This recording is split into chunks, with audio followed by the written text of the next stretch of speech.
Photoshop complete సిరీస్కి స్వాగతం. నేను RS రావు. ఈ సిరీస్లో ఫోటోషాప్ బేసిక్ నుండి అడ్వాన్స్ లెవెల్ వరకు అన్ని టాపిక్స్ కవర్ చేయబోతున్నాం. సో మీరు తప్పనిసరిగా ఈ సిరీస్ని ఫాలో అవ్వండి. అండ్ అలానే నా ఛానల్ సబ్స్క్రైబ్ చేయకపోతే తప్పకుండా సబ్స్క్రైబ్ చేయండి. అండ్ లైక్ చేయండి, షేర్ చేయండి. అండ్ తప్పకుండా కంప్లీట్ సిరీస్ ఫాలో అవ్వండి. ఇందులో మీకు బేసిక్ లెవెల్ అంటే బేసిక్ ఫోటోషాప్ టూల్స్ మాత్రమే కాకుండా advance, intermediate level, advance level అన్ని ఆప్షన్స్ అండ్ మనకి ఇండస్ట్రీలో యూజ్ అయ్యే టెక్నిక్స్ కూడా మనము తెలుసుకోబోతున్నాం. సో ఇది చాలా ఆసక్తికరంగా, ఇంట్రెస్ట్గా ఉంటుంది. సో నౌ ఇంకా మనం టైం వేస్ట్ చేయకుండా డైరెక్ట్ ఫోటోషాప్ ఓపెన్ చేసేద్దాం. సో మనము ఫోటోషాప్ 2020 వర్జన్ని చూడబోతున్నాం. సో ఇది స్ప్లాష్ స్క్రీన్. సో ఇలా మనకి ఫోటోషాప్ స్క్రీన్ ఓపెన్ అవుతుంది. సో ఇప్పుడు మనము నెక్స్ట్ ఫోటోషాప్లో మనం డాక్యుమెంట్ ఎలా క్రియేట్ చేయాలి అది చూద్దాం.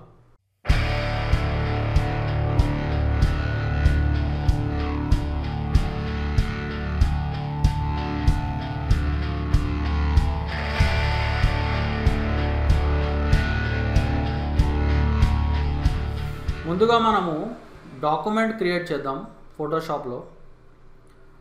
సో డాక్యుమెంట్ క్రియేట్ చేయడానికి మీరు ఇక్కడ క్రియేట్ న్యూ అని క్లిక్ చేయొచ్చు.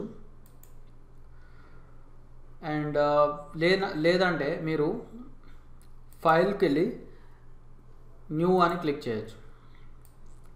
సో న్యూ అని క్లిక్ చేసిన వెంటనే ఇక్కడ మనకు ఒక న్యూ డాక్యుమెంట్ విండో ఓపెన్ అవుతుంది. సో ఇక్కడ మనకి కొన్ని సైజెస్, రెడీమేడ్ సైజెస్ ఉన్నాయి. Arts and illustrations, print, photo, web, mobile, film and video. Okay, so ఇక్కడ మీకు కావాల్సిన సైజెస్ అంటే మీరే సెట్ చేయాల్సిన పని లేదు. సైజెస్ మీకు కావాల్సిన రెడీమేడ్ సైజెస్ ఇక్కడ నుంచి మీరు సెలెక్ట్ చేసుకోవచ్చు. మీరు ఫిల్మ్ అండ్ వీడియోకి వర్క్ చేసేటైతే మీకు ఎన్టీఎస్సి, పాల్ ఇలాంటి సైజెస్ కొన్ని మీకు దొరుకుతాయి. మీరు మొబైల్ యాప్స్ డిజైన్ చేస్తే ఇదిగోండి మీకు ఐఫోన్ కానీ లేకపోతే యాపిల్, ఇక్కడ ఐఓఎస్ ఇలా మీకు సైజెస్ దొరుకుతాయి, రెడీమేడ్ సైజెస్. అలానే ఒకవేళ మీరు వెబ్ కోసం వర్క్ చేసేటైతే మీకు ఇదిగోండి వెబ్కి సంబంధించిన సైజెస్ కొన్ని రెడీమేడ్ సైజెస్ ఉంటాయి ఇక్కడ. And arts and illustrations, post card, poster. Okay, so ఇలా కొన్ని సైజెస్ ఉంటాయి. అలానే మీరు ప్రింట్కి వర్క్ చేసేటైతే ఇక్కడ మీకు A4, A6, A5, A3 ఇలాంటి సైజెస్ ఉంటాయి. మీకు printing work or poster design అట్లాంటిది ఏమైనా చేస్తుంటే A4 అంటే పేపర్ సైజ్. పేపర్ సైజ్ కంటే కొంచెం పెద్ద సైజ్ అంటే A3, దానికంటే పెద్ద సైజు మీకు A2, A1 అట్లా ఉంటాయి. సో అండ్ చిన్న సైజ్ అంటే మీకు A5, A6 ఇలా మీకు కొన్ని సైజెస్, రెడీమేడ్ సైజెస్ మీకు దొరుకుతాయి. సో డైరెక్ట్ మీరు ఈ సైజెస్కి మీరు వాల్యూస్ మీరు వెతకాల్సిన పనులతో డైరెక్ట్ మనకి ఇక్కడే మీకు కనిపిస్తూ ఉంటాయి. అండ్ మీరు ఫోటో వర్క్ చేస్తే కనుక ఇదిగోండి ఫోటోకి సంబంధించిన కొన్ని సైజెస్ మీకు రెడీమేడ్ సైజెస్ దొరుకుతాయి. ఇక్కడ 2x3, 4x4, 4x6, 5x7 so ఇలా కొన్ని సైజెస్ దొరుకుతాయి. సో మీరు ఈ సైజెస్ని అంటే ఈ రెడీమేడ్ సైజెస్ని మీరు సెలెక్ట్ చేసుకొని మీరు వర్క్ స్టార్ట్ చేయొచ్చు. లేదంటే మీరు మాన్యువల్గా మీరు ఈ సైజెస్ ఇక్కడ ఈ రైట్ సైడ్ కాలంలో మీరు సెట్ చేసుకోవచ్చు. రైట్ సైడ్ మీరు మీ డాక్యుమెంట్ యొక్క width, height and resolution mention చేయొచ్చు. అండ్ మీ డాక్యుమెంట్కి ఒక నేమ్ ఇవ్వచ్చు. సో నేను ఫస్ట్ క్లాస్ అని మన డాక్యుమెంట్కి నేమ్ ఇచ్చాను. అండ్ మీరు బెస్ట్ క్వాలిటీలో వర్క్ చేయాలనుకుంటే 300 రెజల్యూషన్ పెట్టుకోండి. అండ్ మనం పేపర్ సైజ్ తీసుకుందాం. పేపర్ సైజ్ అంటే A4 సైజ్. అండ్ ఇక్కడ ఓరియంటేషన్ ఉంది. మీరు ఓరియంటేషన్లో పోర్ట్రేట్ అయినా తీసుకోవచ్చు లేదా ల్యాండ్స్కేప్ అయినా తీసుకోవచ్చు. సో కొంచెం మనకి విడ్త్, వెడల్పు ఎక్కువ ఉండాలంటే ల్యాండ్స్కేప్ తీసుకుందాం. ఆర్ హైట్ ఎక్కువ ఉండాలంటే పోర్ట్రేట్ తీసుకుందాం. ఓకే, సో నేను ల్యాండ్స్కేప్ తీసుకుంటాను ఓరియంటేషన్. తర్వాత కలర్ మోడ్, మీరు ప్రింటింగ్ వర్క్ చేస్తే కనుక మీరు CMYK కలర్ మోడ్ తీసుకోండి. లేదు మీరు స్క్రీన్ వర్క్ చేస్తే కనుక RGB తీసుకోండి. ఓకే, అండ్ నెక్స్ట్ మీరు మీ డాక్యుమెంట్కి ఒక బ్యాక్గ్రౌండ్ క్రియేట్ చేసుకోవచ్చు. సో బ్యాక్గ్రౌండ్లో మీకు వైట్, బ్లాక్ లేదా మీకు ట్రాన్స్పరెంట్ బ్యాక్గ్రౌండ్ కూడా మీరు క్రియేట్ చేసుకోవచ్చు. ఓకే, అంటే అసలు ట్రాన్స్పరెంట్ అంటే అసలు ఏ బ్యాక్గ్రౌండ్ లేదు అని. అండ్ లేదంటే మీ బ్యాక్గ్రౌండ్కి మీకు కావాల్సిన కలర్ ఇచ్చుకోవచ్చు బై సెలెక్టింగ్. మీరు కస్టమ్ సెలెక్ట్ చేసుకొని ఇక్కడ మీకు కావాల్సిన కలర్ ఇవ్వచ్చు మీ డాక్యుమెంట్కి. అయితే మనము బెస్ట్ ఏం చేద్దాం, వైట్ డాక్యుమెంట్ తీసుకుందాం. తర్వాత తీసుకొని మనం డైరెక్ట్గా క్రియేట్ అనేద్దాం. సో క్రియేట్ అన్న వెంటనే మనకి మన డాక్యుమెంట్ ఓపెన్ అయిపోతుంది. ఒకసారి డాక్యుమెంట్ ఓపెన్ అయిపోయిన తర్వాత మనకి ఫోటోషాప్ ఇంటర్ఫేస్ ఇలా కనిపిస్తుంది. సో ఫస్ట్ మనము ఈ ఫోటోషాప్ ఇంటర్ఫేస్లో ఏమున్నాయో చూద్దాం. సో ఇక్కడ మనకి సెంటర్లో మనం క్రియేట్ చేసిన డాక్యుమెంట్ ఉంటుంది. సో ఈ ఏరియాలో మనకు కావాల్సిన వర్క్ చేస్తాం. సో దీన్ని మనం వర్క్ ఏరియా అంటాం. సో లెఫ్ట్ సైడ్ మనకి టూల్స్ ప్యానల్ ఉంటుంది. సో ఈ టూల్స్ ప్యానల్లో ఫోటో ఎడిటింగ్కి సంబంధించిన అన్ని టూల్స్ ఉంటాయి. అండ్ రైట్ సైడ్ మనకి లేయర్స్ ప్యానల్. ఈ లేయర్స్ ప్యానల్ మనం ఇమేజెస్ని కంట్రోల్ చేయడానికి యూజ్ చేస్తాం. ఇమేజెస్ యొక్క ఆర్డర్ చేంజ్ చేయడానికి, ఇమేజెస్ యొక్క విజిబిలిటీ, ఒపాసిటీ, సో ఇలాంటి సెట్టింగ్స్ని మార్చడానికి ఈ లేయర్ ప్యానల్ని యూజ్ చేస్తాం. సో నెక్స్ట్ మనకి ఇక్కడ పైన మెనూస్ ఉంటాయి. సో ఈ మెనూస్లో మనకి చాలా డిఫరెంట్ ఆప్షన్స్ కనిపిస్తూ ఉంటాయి. అండ్ ఫస్ట్ మనం చెక్ చేసేది ఈ విండోస్ మెనూలో మనకి చాలా ప్యానల్స్ ఉంటాయి. ఇన్ కేసు మన మెయిన్ ప్యానల్స్ ఏమైనా మనకి ఇంటర్ఫేస్, దీన్ని ఫోటోషాప్ ఇంటర్ఫేస్ అంటారు. సో ఇంటర్ఫేస్లో లేకపోతే మీరు ఈ విండోస్ మెనూలోంచి వాటిని తెచ్చుకోవచ్చు, ఇంటర్ఫేస్లోకి తెచ్చుకోవచ్చు. సో మనకి చాలా ప్యానల్స్ ఉంటాయి. సో ఈ ప్యానల్స్ గురించి మనము డీటెయిల్గా చూద్దాం. సో ఫస్ట్ మనము ఈ ప్యానల్స్ని ఏవైతే మనం మెయిన్ ఈ డాక్యుమెంట్ ప్యానల్, అలానే టూల్స్ ప్యానల్, అలానే లేయర్స్ ప్యానల్, సో వీటి అరేంజ్మెంట్ ఎలా ఉండాలో చూద్దాం.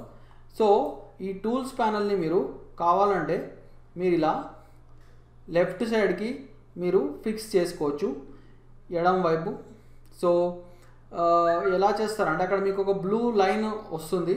ఆ బ్లూ లైన్ రాగానే మీరు మౌస్ని రిలీజ్ చేయండి.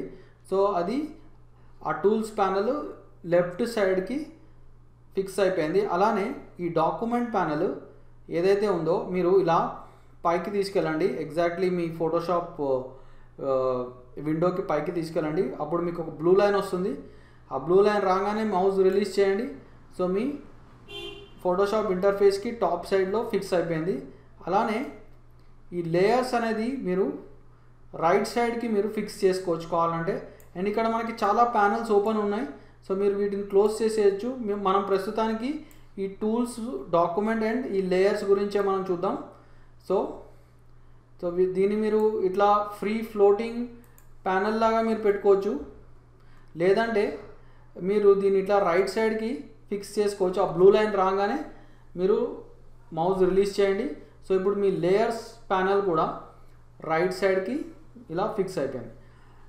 సో ఇది ఒక పద్ధతి. లేదు మీరు అన్నిటినీ ఫ్రీ ఫ్లోటింగ్ ప్యానల్స్లో పెట్టుకోవాలనుకుంటే సింపుల్గా ఇలా పైన ఇట్లా డ్రాగ్ చేయండి ఇక్కడ పట్టుకొని.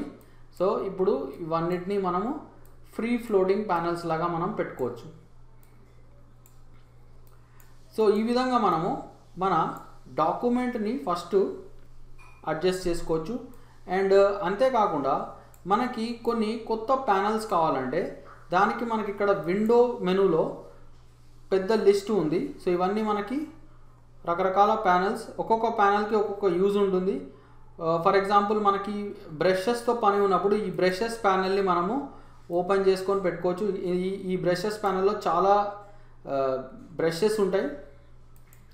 అలానే ఇక్కడ మనకి బ్రష్ సెట్టింగ్స్ అనేది ఉంటుంది. సో ఇందులో మనము బ్రషెస్ని కంట్రోల్ చేసే సెట్టింగ్స్ ఉంటాయి మనకి. సో ఇలా కొన్ని కలర్ ఇలాంటి గ్రేడియంట్స్ ఇలాంటి ప్యానెల్స్ ఉంటాయి. వాటిని కూడా మీరు విండోస్ మెనూలోంచి ఓపెన్ చేసుకోవచ్చు. అండ్ వీటిని మనం ఇలా ఓపెన్ చేయడమే కాదు, వీటిని మనము సరిగ్గా అరేంజ్ కూడా చేసుకోవచ్చు. సో ఉదాహరణకి ఈ బ్రషెస్ సెట్టింగ్స్ని నేను ఇలా లేయర్స్ ప్యానెల్కి కింద పెట్టుకోవచ్చు, లేదంటే నేను ఇలా లేయర్స్ ప్యానెల్కి సైడ్కి పెట్టుకోవచ్చు. అండ్ అలానే ఈ బ్రషెస్ ఇదైతే ఉందో ఇది బ్రష్ సెట్టింగ్స్, అలానే ఇదేమో బ్రషెస్. సో ఇలా పెట్టుకోవచ్చు, లేదంటే ఇలా కింద సెట్ చేసుకోవచ్చు. అండ్ ఇలా ఒక కొలాప్స్ టు ఐకాన్స్ అని కూడా నేను చేసుకోవచ్చు కావాలంటే. అండ్ ఇంకొక panel say for example character. So ఈ క్యారెక్టర్ ప్యానెల్ని కూడా మనము కావాలంటే ఈ ఉన్న ప్యానెల్స్కి మనము యాడ్ చేసుకోవచ్చు. సో ఇలా మీరు ప్యానెల్స్ని అడ్జస్ట్ చేసుకోవచ్చు. అండ్ ఇక్కడ ఇంకో విషయం ఏంటంటే మనము ఒక వర్క్ స్పేస్ క్రియేట్ చేయొచ్చు. వర్క్ స్పేస్ అంటే ఏంటంటే ఇప్పుడు ఫోటోషాప్ అందరికీ రకరకాలుగా యూజ్ అవుతుంది. ఇప్పుడు ఒక పెయింటర్ ఉన్నాడు, పెయింటర్ డిజిటల్ పెయింటింగ్ చేస్తాడు. సో ఆ డిజిటల్ పెయింటర్కి ఒక సపరేట్ వర్క్ స్పేస్ ఉంటుంది. సో అదేంటంటే Windows work space painting. So ఈ పెయింటింగ్ వర్క్ స్పేస్ అని ఒకటి ఉంటుంది. సో ఇది ఓపెన్ చేయగానే మనకి కొన్ని కొత్త రకమైన ప్యానెల్స్ ఓపెన్ అవుతాయి. సో ఇందాక మనం చూసాం brushes. So brushes, colours, so ఇలాంటి ప్యానెల్స్ ఓపెన్ అయినాయి. అలానే గ్రాఫిక్ డిజైనర్స్ ఉంటారు. సో గ్రాఫిక్ డిజైనర్స్కి టైపింగ్ వర్క్ చాలా ఉంటుంది. సో వాళ్ళ వర్క్ స్పేస్ మనం ఓపెన్ చేస్తే వాళ్ళ వర్క్ స్పేస్లో టైపింగ్కి సంబంధించిన కొన్ని ప్యానెల్స్, క్యారెక్టర్, పారాగ్రాఫ్ ఇలాంటివి ఓపెన్ అవుతాయి. అలానే ఫోటోగ్రఫీ వాళ్ళకి సపరేట్ వర్క్ స్పేస్ ఉంటుంది. సో వాళ్ళకి ఇక్కడ అడ్జస్ట్మెంట్స్ అనే ప్యానెల్ బాగా యూజ్ అవుతుంది. సో అలా ఒక్కొక్క డిపార్ట్మెంట్ వాళ్ళకి ఒక్కొక్క రకమైన ప్యానెల్స్ ఓపెన్ అవుతాయి. సో అలానే మనం కూడా మనకు కావాల్సిన వర్క్ స్పేస్ని మనము క్రియేట్ చేసుకోవచ్చు. సో ఎలా క్రియేట్ చేస్తామంటే విండోస్ వర్క్ స్పేస్, ఇక్కడ మనకి న్యూ వర్క్ స్పేస్ అని ఉంటుంది. సో నేను ఫస్ట్ డిఫాల్ట్ వర్క్ స్పేస్లోకి వెళ్ళిపోతాను. సో ఈ డిఫాల్ట్ వర్క్ స్పేస్లో మనము ఈ ఇందాక చూసినట్టు లేయర్స్, బ్రషెస్ ఇట్లా కనిపిస్తున్నాయి. సో నేను వీటిని కొన్నిటిని క్లోజ్ చేసేస్తాను ఇలా. సో ఇప్పుడు నా వర్క్ స్పేస్లో just layers, tools and document మాత్రమే ఉంది. నేను ఇంకా కావాలంటే ఇంకొక కొత్త ప్యానెల్ని నేను యాడ్ చేస్తాను. So Windows character. సో ఈ క్యారెక్టర్తో నాకు చాలా పని ఉంటుంది. సో నేను అందుకే విండోస్ క్యారెక్టర్ అని ఈ క్యారెక్టర్ ప్యానెల్ని నేను ఓపెన్ చేశాను. సో దీన్ని నేను నా లేయర్స్ ప్యానెల్కి సైడ్కి నేను ఫిక్స్ చేసుకుంటాను. సో చేసుకొని ఇప్పుడు నేను వర్క్ స్పేస్లో న్యూ వర్క్ స్పేస్ అని క్లిక్ చేసి నేను మై పర్సనల్ వర్క్ స్పేస్ అని పెట్టుకుంటా. దీని పేరు మీరు ఏ పేరైనా ఇవ్వచ్చు. మై పర్సనల్ WS అని ఇచ్చాను నేను. సో ఇప్పుడు నా పర్సనల్ వర్క్ స్పేస్లో లేయర్స్, క్యారెక్టర్ ఉంటుంది. నేను ఇంకొక ప్యానెల్ కావాలంటే ఇంకొక ప్యానెల్ని కూడా నేను యాడ్ చేసుకోవచ్చు. సో నాకు ఇంకొకటి బాగా యూజ్ అయ్యేది బ్రష్ సెట్టింగ్స్. సో నేను ఇది కూడా నేను నా వర్క్ స్పేస్లో యాడ్ చేసుకుంటాను. మీరు సేవ్ చేయాల్సిన పని లేదు, డైరెక్ట్ మీకు కావాల్సిన ప్యానెల్ని మీరు యాడ్ చేసుకుంటూ వెళ్ళిపోవచ్చు. ఆటోమేటిక్గా అవి మీ వర్క్ స్పేస్కి యాడ్ అయిపోతూ ఉంటాయి. సో ఇంకొకటి నాకు బాగా యూజ్ అయ్యే ప్యానెల్ వచ్చేసి అడ్జస్ట్మెంట్స్. సో నేను ఈ అడ్జస్ట్మెంట్స్ ప్యానెల్ని కూడా నా వర్క్ స్పేస్కి యాడ్ చేసుకుంటాను. సో ఇది అడ్జస్ట్మెంట్స్ ప్యానెల్. సో ఇలా నాకు నా వర్క్ స్పేస్ని నేను సెట్ చేసుకోవచ్చు. ఇవి ఇలా నేను సైడ్ బై సైడ్ పెట్టుకోవచ్చు, లేదు అంటే నేను ఒకదాని కింద ఒకటి ఇలా ఫిక్స్ చేసుకోవచ్చు. సో ఒక ప్యానెల్ని, ప్రతి ప్యానెల్ని ఒకదాని కింద ఒకటి నేను ఫిక్స్ చేసుకోవచ్చు. సో ఇప్పుడు క్యారెక్టర్ని నేను ఇట్లా అడ్జస్ట్మెంట్ కింద పెట్టచ్చు, అలానే బ్రష్ సెట్టింగ్స్ని అన్నిటికంటే కింద పెట్టచ్చు. సో ఇలా ఇప్పుడు నాకు అన్నీ ఒకదాని కింద ఒకటి ఉన్నాయి. ఓకే, అండ్ వీటన్నిటిని నేను ఇలా రైట్ సైడ్కి ఫిక్స్ చేసుకోవచ్చు, లేదంటే ఇలా ఫ్రీ ఫ్లోటింగ్ ప్యానల్స్లా పెట్టుకోవచ్చు, లేదంటే ఇంకా బెస్ట్ ఇట్లా సైడ్ బై సైడ్ పెట్టేసుకోవచ్చు. అండ్ ఇంకా సింపుల్గా చేయాలంటే నేను వీటిని ఇట్లా కొలాప్స్ టు ఐకాన్స్. సో ఇక్కడ చిన్న బటన్ ఉంది, ఈ బటన్ క్లిక్ చేశారంటే ఇది కొలాప్స్ టు ఐకాన్స్. సో ఇట్లా సింపుల్గా నేను ఒక చిన్న ఐకాన్స్ లాగా పెట్టేసుకోవచ్చు. అండ్ కావాలంటే ఇంకొక ప్యానల్ కూడా ఇన్ఫో ప్యానల్ ఉంది. సో ఈ ఇన్ఫో ప్యానల్ని కూడా నేను ఈ ఉన్న ప్యానల్స్కి నేను యాడ్ చేసేసుకోవచ్చు. సో ఇలా నేను నా వర్క్ స్పేస్, నా సొంత వర్క్ స్పేస్ని నేను క్రియేట్ చేసుకోవచ్చు. వర్క్ స్పేస్ అంటే మనకు కావాల్సిన ప్యానల్స్ని మనం ఇంటర్ఫేస్లో యాడ్ చేసుకోవడం. సో దీనివల్ల యూజ్ ఏంటంటే, ఇప్పుడు ఫర్ ఎగ్జాంపుల్ ఎవరైనా మన ఫోటోషాప్ ఓపెన్ చేసి వేరే వర్క్ స్పేస్కి వెళ్ళిపోయారనుకోండి. సో దీంట్లో వేరే వర్క్ స్పేస్లో వేరే వేరే ప్యానల్స్, వేరే రకమైన అరేంజ్మెంట్ ఉంటుంది. సో మనం ఏం చేయొచ్చు, అప్పుడు మళ్ళీ విండోస్లో వర్క్ స్పేస్లో మనం ఇప్పుడే క్రియేట్ చేసుకున్న వర్క్ స్పేస్ ఏంటది, my personal work space. So ఇది క్లిక్ చేసామంటే మళ్ళీ మన సొంత వర్క్ స్పేస్లోకి వచ్చేస్తాము. అండ్ మనకు కావాల్సిన అన్ని ప్యానల్స్ ఇక్కడ ఉంటాయి. ప్రతిసారి మనం విండోలోకి వెళ్ళి ఆ ప్యానల్స్ని మనం ఇక్కడి నుంచి తీసుకొని యాడ్ చేసుకోవాల్సిన పని లేదు. ఎందుకంటే ఫస్టే మనము వర్క్ స్పేస్ క్రియేట్ చేసుకొని మనకు కావాల్సిన ప్యానల్స్ని యాడ్ చేసేసుకున్నాం. సో ఇది వర్క్ స్పేస్ యొక్క డిస్క్రిప్షన్ అన్నమాట. సో ఇప్పుడు మనము ఒక ఇమేజ్ని ఫోటోషాప్లోకి ఓపెన్ చేస్తాం. సో దీనికి మనము ఒక కీబోర్డ్ షార్ట్కట్ యూజ్ చేస్తున్నాం, that is Ctrl+O. So Ctrl+O అన్న వెంటనే మనకి ఇట్లా ఇమేజ్ని బ్రౌజ్ చేయడానికి ఒక విండో ఓపెన్ అవుతుంది. సో మనము ఇమేజెస్లోకి వెళ్దాము. సో ఒక ఇమేజ్ని మనము ఓపెన్ చేసుకుందాం. సో నేను ఈ ఇమేజ్ సెలెక్ట్ చేసుకున్నాను, ఇప్పుడు ఓపెన్ అంటాను. సో ఇక్కడ చూడండి, ఇంకొక డాక్యుమెంట్ మనకు ఓపెన్ అయింది. ఇది ఇమేజ్ డాక్యుమెంట్ అండ్ ఇది మనం క్రియేట్ చేసిన డాక్యుమెంట్. ఓకే, సో ఫస్ట్ మనము ఈ ఇమేజ్ డాక్యుమెంట్ని మనము ఎలా ఆపరేట్ చేయాలో చూద్దాం. అయితే ఒక విషయము, మీరు కీబోర్డ్ షార్ట్కట్ ఒకవేళ మీరు మర్చిపోతే మీరు ఇంకో విధంగా ఎలా ఓపెన్ చేయొచ్చు, ఫైల్ ఓపెన్. సో చూడండి, ఫైల్ ఓపెన్ అంటే మీరు సేమ్ థింగ్ Ctrl+O అనొచ్చు, లేదంటే ఇక్కడ ఫైల్ ఓపెన్ అనొచ్చు. ఓకే, సో ఇప్పుడు ఈ ఓపెన్ డాక్యుమెంట్ని మనం ఎలా కంట్రోల్ చేయాలో చూద్దాం. సో ముందు మనము ఫుల్ స్క్రీన్ కమాండ్ ఏంటో చూద్దాం. ఫుల్ స్క్రీన్ కమాండ్ ఎఫ్ మీరు 2 times క్లిక్ చేశారనుకోండి, మీరు కంప్లీట్గా ఫుల్ స్క్రీన్లోకి వచ్చేస్తారు. అండ్ మళ్ళీ ఒకసారి ఎఫ్ క్లిక్ చేస్తే మళ్ళీ నార్మల్ స్క్రీన్లోకి వెళ్ళిపోతారు. మనకి ఫుల్ స్క్రీన్ చాలా యూజ్ అవుతుంది, ఎందుకంటే మనకి ఒక్కొక్కసారి ఈ టూల్స్ ఇవన్నీ డిస్టర్బెన్స్లా ఉంటాయి ఇంటర్ఫేస్లో. సో అన్నిటిని మనం టెంపరీగా హైడ్ చేసుకొని ఓన్లీ ఈ ఫుల్ స్క్రీన్ మోడ్లో పనిచేయచ్చు అన్నమాట. సో అది ఒక విధానం. సో మళ్ళీ ఎఫ్ కొడితే ఫుల్ స్క్రీన్లోంచి బయటకు వచ్చేస్తారు. అండ్ నెక్స్ట్ మనము జూమ్ ఇన్ జూమ్ అవుట్ ఎలా చేయాలో చూద్దాం. జూమ్ ఇన్ అంటే ఇమేజ్ని మనం క్లోజప్లో చూడడం, జూమ్ అవుట్ అంటే ఇమేజ్ని మనము డిస్టెన్స్ లేదా దూరం నుంచి చూడడం.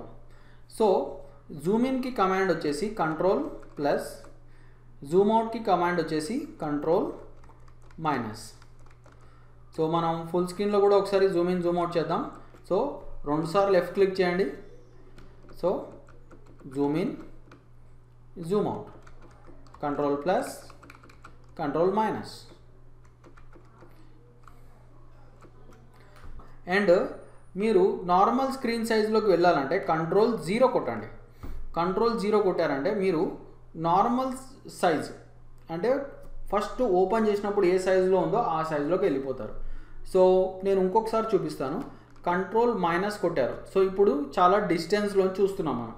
ఇప్పుడు మళ్ళీ దాన్ని నార్మల్ సైజ్కి బ్యాక్కి తీసుకురావాలి. సో Ctrl+0 క్లిక్ చేయండి. ఫుల్గా జూమ్ చేసేసాం. సో ఇప్పుడు మళ్ళీ దీన్ని నార్మల్ సైజ్కి తీసుకువెళ్ళాలి. సో Ctrl+0 క్లిక్ చేయండి. సో అలా మనము సైజ్ సెట్ చేసుకోవచ్చు. ఇంకో విషయము, మీరు ఇట్లా జూమ్ చేసిన తర్వాత ప్యానింగ్ చేయొచ్చు. ప్యానింగ్ అంటే ఈ జూమ్ లెవెల్లోనే మనము ఇమేజ్ యొక్క అన్ని వైపులా అన్ని సైడ్స్ చూడాలనుకుంటాం. సో ప్యానింగ్కి షార్ట్కట్ వచ్చేసి హెచ్ అంటే హ్యాండ్ టూల్ అనమాట. సో ఇలా మీరు ఇమేజ్ యొక్క అన్ని వైపులా చూడొచ్చు. ఇలా జూమ్ చేసినప్పుడు మళ్ళీ కంట్రోల్ 0 కొట్టారంటే మీరు నార్మల్ సైజులోకి వెళ్ళిపోతారు. నార్మల్ సైజులో మీరు ప్యానింగ్ చేయలేరు. జూమ్ చేసినప్పుడే మీరు ఇలా ప్యానింగ్ చేయొచ్చు. అయితే ఇది మీరు హెచ్ అని హ్యాండ్ టూల్తో చేయొచ్చు, లేదంటే మీరు స్పేస్ బార్తో కూడా చేయొచ్చు. స్పేస్ బార్ క్లిక్ చేసుకొని కూడా ఇమేజ్ యొక్క అన్ని సైడ్స్ మీరు ఇలా చూసుకోవచ్చు. ఫోటోషాప్లో ఒక మంచి విషయం ఏంటంటే మనకి ఏ పని చేయాలన్నా 3-4 రకాలు 3-4 మెథడ్స్ ఉంటాయి అన్నమాట. అయితే ఇక్కడ మీరు హ్యాండ్ టూల్ వాడచ్చు, అండ్ అలానే స్పేస్ బార్ వాడచ్చు. అండ్ ఇంకొకటి మనకి ఇక్కడ టూల్స్లో కూడా మనకి ఆప్షన్స్ ఉన్నాయి. టూల్స్లో కూడా మీరు ఈ టూల్ హ్యాండ్ టూల్ని ఇట్లా తీసుకొని ఇలా కూడా మీరు ఇమేజ్ యొక్క అన్ని వైపులా చూసుకోవచ్చు. సో ఇమేజ్ని అడ్జస్ట్ చేయడం అంటే ఇమేజ్ని కంట్రోల్ చేయడం, జూమ్ చేయడం, జూమ్ అవుట్ చేయడం, ఫుల్ స్క్రీన్లో చూడడం, అలానే నార్మల్ స్క్రీన్ సైజ్కి తీసుకురావడం. సో ఇవి చూసాము ఇప్పుడే. సో ఇప్పుడు నెక్స్ట్ ఏం చేద్దామంటే మనము ఈ టూల్స్లో బేసిక్ టూల్ ఏముంటుంది, సో దాన్ని మనం ఎలా యూజ్ చేయాలో చూద్దాం. సో ఇప్పుడు మనము ఈ టూల్స్ ప్యానల్ని స్టడీ చేద్దాం. సో ఫస్ట్ బేసిక్ టూల్ వచ్చేసి మూవ్ టూల్ అనమాట. Move tool. సో ఇది మూవ్ టూల్. సో ఈ మూవ్ టూల్తో మనము ఇమేజ్ని మనము మూవ్ చేయొచ్చు. సో ఇక్కడ నేను ఇమేజ్ని ఈ డాక్యుమెంట్లోంచి ఈ డాక్యుమెంట్ అంటే ఇది మనం క్రియేట్ చేసిన డాక్యుమెంట్, సో నేను మనం క్రియేట్ చేసిన డాక్యుమెంట్లోకి డ్రాగ్ చేస్తాను. సో ఇలా మూవ్ టూల్ యూజ్ చేసి. సో మూవ్ టూల్కి షార్ట్ కట్ వచ్చేసి వి, లేదా మీరు డైరెక్ట్ ఇక్కడ ఈ మూవ్ టూల్ ఇక్కడ ఐకాన్ని మీరు క్లిక్ చేయొచ్చు. సో చేసిన తర్వాత మీరు ఇట్లా క్లిక్ చేసి ఇమేజ్ మీద క్లిక్ చేసి ఇలా ఇమేజ్ని ఈ డాక్యుమెంట్లో రిలీజ్ చేయండి. సో మీరు ఎన్నిసార్లు అయినా రిలీజ్ చేయొచ్చు. ఓకే, ఇలా. అండ్ బ్యాక్ వెళ్ళాలంటే మీరు కంట్రోల్ Z కొట్టండి. సో చూడండి మనము ఫోటోషాప్ 2020 యూస్ చేస్తున్నాం. సో ఈ 2020లో బ్యాక్ వెళ్ళే కమాండ్ వచ్చేసి కంట్రోల్ Z. అండ్ మీరు ఒకవేళ 2018 కానీ లేదా దానికంటే పాత వర్జన్స్ వాడుతుంటే Ctrl+Alt+Z వాడాల్సి వస్తుంది బ్యాక్ వెళ్ళాలంటే. ఎందుకంటే ఆ ఓల్డ్ వర్జన్స్లో కంట్రోల్ Z కొడితే ఓన్లీ ఒక్క స్టెప్పే బ్యాక్ వెళ్తాం. సో ఈ న్యూ వర్షన్లో ఏంటంటే మీకు కంట్రోల్ Z కొట్టి ఎన్నిసార్లైనా బ్యాక్ వెళ్ళొచ్చు అనమాట. సో అదొక చేంజ్ వచ్చింది ఓల్డ్ వర్జన్ నుంచి న్యూ వర్జన్ వరకు. సో మూవ్ టూల్ ఇలా డ్రాగ్ చేయండి అండ్ బ్యాక్ వెళ్ళాలంటే కంట్రోల్ Z. సో నేను 2 టైమ్స్ కంట్రోల్ Z కొట్టాను. ఓకే, సో ఇప్పుడు నెక్స్ట్ మనము ట్రాన్స్ఫార్మ్ టూల్ గురించి చూద్దాం. సో ఇప్పుడు ఈ ఇమేజ్ నేను ఈ డాక్యుమెంట్లో లాగేసరికి నాకు ఈ ఇమేజ్ నాకు మొత్తం కనిపించట్లేదు. సో కొన్ని పార్ట్స్ నాకు కనిపించట్లేదు. సో నేనేం చేస్తానంటే ఈ ఇమేజ్ని నేను ట్రాన్స్ఫార్మ్ చేస్తాను. ట్రాన్స్ఫార్మ్ చేయాలంటే నాకు ట్రాన్స్ఫార్మ్ టూల్ అవసరం అవుతుంది. సో ట్రాన్స్ఫార్మ్ టూల్కి షార్ట్ కట్ వచ్చేసి Ctrl+T. So Ctrl+T. సో చూడండి మీకు ట్రాన్స్ఫార్మ్ టూల్ కనిపిస్తుంది ఇక్కడ. అండ్ ఇప్పుడు మీకు ట్రాన్స్ఫార్మ్ టూల్ ఫుల్గా కనిపించట్లేదంటే మీరు ఏం చేయాలి, Ctrl 0 కొట్టండి. Ctrl 0 అంటే నార్మల్ సైజులోకి మన డాక్యుమెంట్ని తీసుకొస్తాం. సో అప్పుడు మీకు ఫుల్గా ట్రాన్స్ఫార్మ్ టూల్ కనిపిస్తుంది. సో చూడండి. సో ఇప్పుడు నేను ఏం చేస్తానంటే ఈ ట్రాన్స్ఫార్మ్ టూల్ని యూజ్ చేసి ఇమేజ్ని కొంచెం చిన్నగా చేస్తాను. సో ఎలా చిన్నగా చేస్తాను, సో సింపుల్గా మీరు ఏదైనా కార్నర్కి వెళ్ళండి, లేదంటే ఈ బాక్సెస్ మీద మీరు మీ మౌజ్ని తీసుకెళ్ళండి. సో ఇలా మీకు ఒక యారో రాగానే మీరు ఇక్కడ డబుల్ యారో రాగానే మీరు దీన్ని ఇట్లా డ్రాగ్ చేయండి, ఇట్లా కిందకి డ్రాగ్ చేయండి. సో తర్వాత మీరు ఈ డాక్యుమెంట్లోకి అంటే మీ వర్క్ ఏరియాలోకి తీసుకురండి. సో చూడండి. అయితే ఇక్కడ ఇంకో విషయం ఏంటంటే ఎవరైతే 2018 కానీ దానికంటే పాత వర్జన్స్ యూజ్ చేస్తున్నారో వాళ్ళు షిఫ్ట్ పట్టుకొని లాగాల్సి వస్తుంది. ఈ 2020 వర్జన్లో మీరు షిఫ్ట్ పట్టుకుంటే ఏమవుతుందంటే ఇమేజ్ ఇలా స్ట్రెచ్ అయిపోతుంది. కానీ అదే మనం 2018 కానీ దానికంటే పాత వర్జన్స్లో మనము షిఫ్ట్ పట్టుకుంటే ఇమేజ్ ఇలా మెయింటైన్ అవుతుంది. ఇప్పుడు చూడండి ఇలా మామూలుగా మెయింటైన్ అవుతుంది. ఇది ఓల్డ్ వర్జన్స్లో. న్యూ వర్జన్ అంటే 2020లో ఏంటి, డైరెక్ట్గా మీరు ఇట్లా డ్రాగ్ చేయొచ్చు. సో ఇమేజ్ స్ట్రెచ్ కాకుండా సింపుల్గా మనకు వచ్చేస్తుంది. సో మీరు దీనికి షిఫ్ట్ ఏం పట్టుకోవాల్సిన పని లేదు. ఓకే, తర్వాత మనము ఈ ఇమేజ్ని మనము రొటేట్ కూడా చేయొచ్చు. సో రొటేట్ చేయాలంటే మనము ఏదైనా కార్నర్కి వెళ్ళాలి. సో చూడండి, మనకి ఇలా కర్వ్డ్ యారో ఇట్లా కొంచెం ఇట్లా కర్వీగా ఉన్న యారో రాగానే మీరు దీన్ని ఇలా రొటేట్ చేయొచ్చు. ఇట్లా మూవ్ చేయండి, మౌస్ని ఇలా డ్రాగ్ చేయండి, ఆర్ మౌస్ని హోల్డ్లో పెట్టి ఇట్లా మూవ్ చేయండి. సో చూడండి, ఇమేజ్ మనకి ఇలా రొటేట్ అవుతుంది. సో మీరు ఎలా అంటే అలా రొటేట్ చేసుకోవచ్చు. చూడండి, ఇప్పుడు ఇది 90 degrees రొటేట్ చేశాను. సో మీరు ఇలా రొటేట్ చేసుకోవచ్చు. కావాలంటే దీన్ని మాన్యువల్ రొటేషన్ అంటారు. లేదు అంటే ఇక్కడ మీరు ఈ ఏరియాలో మీకు వాల్యూస్ కనిపిస్తూ ఉంటాయి. సో ఇదిగో ఈ బాక్స్లో మీరు వాల్యూ టైప్ చేయొచ్చు. సో నేను ఒక 90 degrees అని టైప్ చేశానంటే, 90 అని కొట్టానంటే ఇక్కడ మన ఇమేజ్ ఎగ్జాక్ట్గా 90 degrees రొటేట్ అయింది. నేను ఇక్కడ 180 పెడితే 180 degrees రొటేట్ అయింది. 0 పెడితే 0 degrees రొటేట్ అయింది. సో ఇలా మీరు రొటేట్ కూడా చేసుకోవచ్చు. అండ్ ఇంకో విషయం ఏంటంటే, మీరు ఇమేజ్ని సెంటర్ స్కేల్ చేసుకోవచ్చు. ఇప్పుడు ప్రస్తుతానికి మన ఇమేజ్ నార్మల్గా స్కేల్ అవుతుంది, అంటే దీన్ని కార్నర్ స్కేల్ అంటారు. అంటే మనకు ఆ ఇమేజ్ పొజిషన్ కూడా, అంటే ప్లేస్ కూడా మారుతుంది. ఇక్కడ ఉండాల్సిన ఇమేజ్ ఇప్పుడు నేను నార్మల్గా స్కేల్ చేసేసరికి ఈ ప్లేస్కి వచ్చింది. సో అలా కాకుండా ఏ ప్లేస్లో ఉందో అదే ప్లేస్లో స్కేల్ అవ్వాలి. స్కేల్ అంటే చిన్నగా అవడం లేదా పెద్దగా అవడం. సో అలా అవ్వాలంటే మీరు ఆల్ట్ పట్టుకోవాలి. ఆల్ట్ పట్టుకొని ఏదైనా కార్నర్కి వెళ్ళండి. కార్నర్కి వెళ్ళి ఇలా డ్రాగ్ చేయండి. సో దీన్ని సెంటర్ స్కేల్ అంటారు. అండ్ మీరు 2018 కానీ దానికంటే పాత వర్జన్స్ ఫోటోషాప్స్ వాడుతుంటే కనుక మీరు ఆల్ట్ షిఫ్ట్ పట్టుకొని ఏదైనా కార్నర్ని మీరు లాగాల్సి వస్తుంది. ఆల్ట్ షిఫ్ట్ పట్టుకొని. So Alt shift centre scale 2018 కానీ దానికంటే పాత వర్జన్స్ ఓన్లీ ఆల్ట్ పట్టుకొని మీరు కార్నర్ని లాగారంటే అది సెంటర్ స్కేల్ అవుతుంది. ఏ వర్జన్లో? 2020 లేదా 2021 వర్జన్ లేదా 2019 వర్జన్. సో ఇలా. సో ఒకసారి ట్రాన్స్ఫార్మ్తో పని అయిపోయినాక మీరు ఎంటర్ కొట్టండి. అండ్ మళ్ళీ ట్రాన్స్ఫార్మ్ టూల్ కావాలంటే Ctrl+T కొట్టచ్చు. సో ట్రాన్స్ఫార్మ్ టూల్ తర్వాత మనము ఈ ఇమేజ్ని డూప్లికేట్ ఎలా చేయాలో చూద్దాం. సో మళ్ళీ ట్రాన్స్ఫార్మ్ టూల్ కావాలంటే Ctrl+T కొట్టండి, కొంచెం చిన్న చేసుకోండి. అండ్ ట్రాన్స్ఫార్మ్ టూల్తో పని అయిపోయాక ఎంటర్ కొట్టండి. అండ్ ఇప్పుడు ఈ ఇమేజ్ని డూప్లికేట్ చేయాలంటే మీరు ఆల్ట్ పట్టుకొని ఇలా డ్రాగ్ చేయొచ్చు.